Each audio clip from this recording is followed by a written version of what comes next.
Всем привет! В этом видео я покажу, как быстро и легко сделать огонь.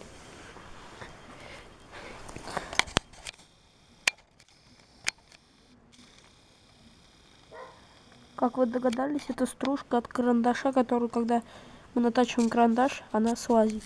Вот с помощью нее мы сегодня разведем костер.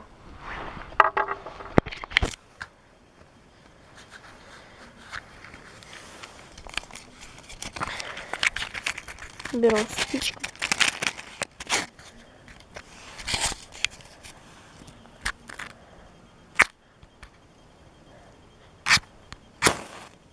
Сегодня я снимаю без оператора, ну ладно.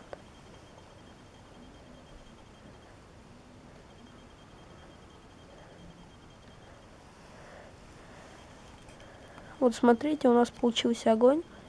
В следующем видео я попробую сделать огонь побольше.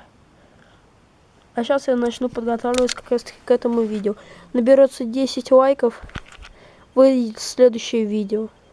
Вам так трудно как будто ставить лайки? И я извиняюсь, то что давно не выходило видео. Поставьте лайки и подпишитесь на канал. Всем бай-бай.